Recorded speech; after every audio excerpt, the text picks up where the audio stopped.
अनिल कपूर को जब पता चला कि सुभाष घई खलनायक फिल्म बनाने की प्लानिंग कर रहे हैं तो वो सुभाष घई से मिलने उनके घर आए और उन्होंने खलनायक में काम करने की ख्वाहिश जताई।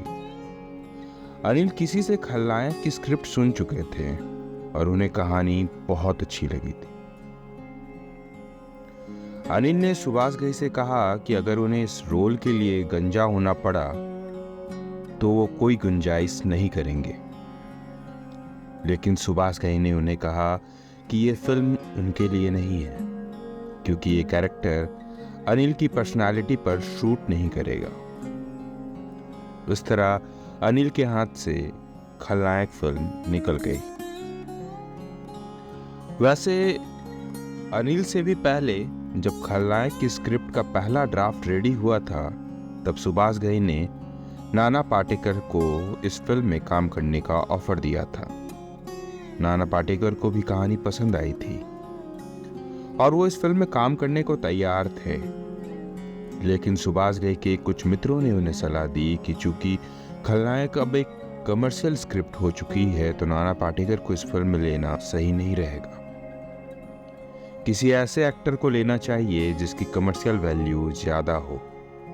तब सुभाष घई को संजय दत्त का ख्याल आया था। संजय के साथ वो काफी पहले विधाता फिल्म में काम कर चुके थे।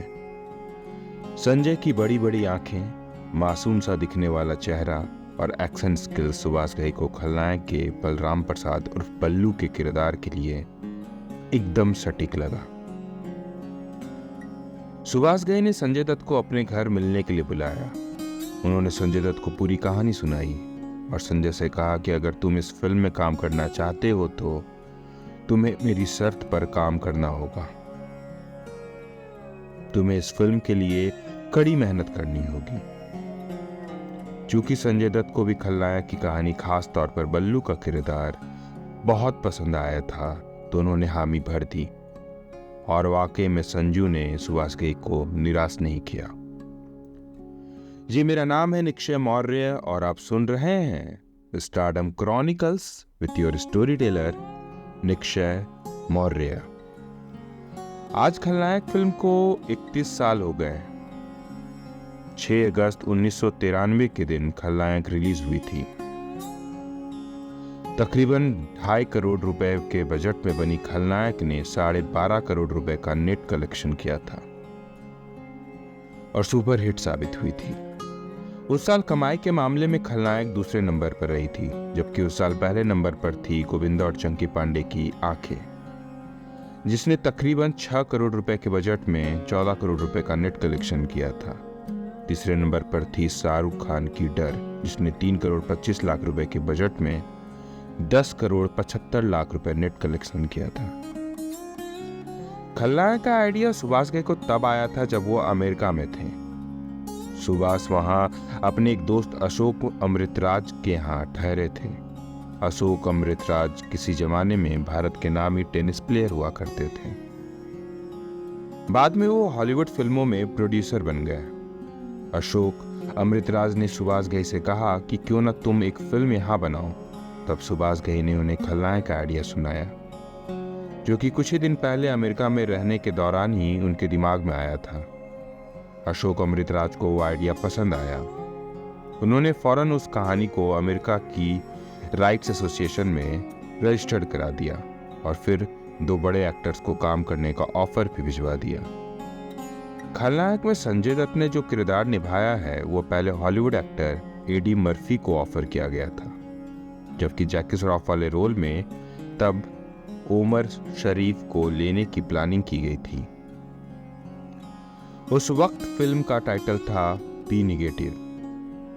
एडी मर्फी और ओमर शरीफ दोनों को ही कहानी पसंद आई थी। सुभाष घई ने हॉलीवुड के राइट्स के साथ स्क्रीन प्ले पर काम भी शुरू कर दिया था। एडी मर्फी और ओमर शरीफ से सुभाष घई की बातचीत चल रही थी कि 2-3 महीनों बाद सुभाष घई को एहसास हुआ कि वो हॉलीवुड कलाकारों के साथ काम नहीं कर सकेंगे, क्योंकि हॉलीवुड का काम करने का स्टाइल मुंबईया फिल्म इंडस्ट्री से एकदम अलग है। सुभाष उस हॉलीवुड फिल्म को ड्रॉप करके भारत वापस लौट आए।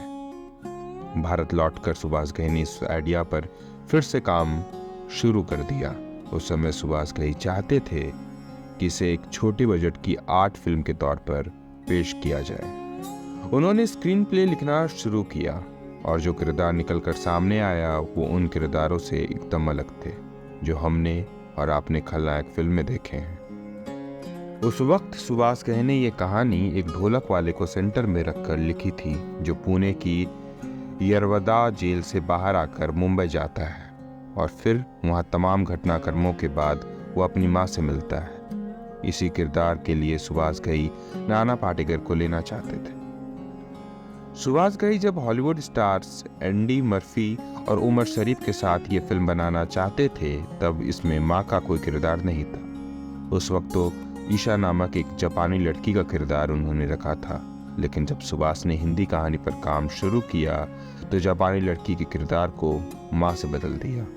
खलनायक के हॉलीवुड वर्जन में तो कोई हीरोइन भी नहीं थी, पर चूंकि किसी भी कमर्शियल हिंदी फिल्म में हीरोइन का होना जरूरी होता है तो सुभाष घई हिंदी स्क्रिप्ट पर काम कर रहे थे तब उन्होंने गंगा का किरदार इस कहानी में ऐड किया था। तो ये थी कहानी खलनायक के बनने की। आशा करता हूं आप सभी को पसंद आई होगी। ऐसे ही अन्य कहानियों के लिए सुनते रहिए stardom chronicles with your story teller Nikshay Maurya. और हमारी पॉडकास्ट अगर आपको अच्छी लगती है तो उसे लाइक करें, शेयर करें और हमारे चैनल को सब्सक्राइब करना ना भूलें। और हमारा कमेंट बॉक्स खुला है, अगर आप कुछ कहना चाहते हैं तो कह सकते हैं। धन्यवाद।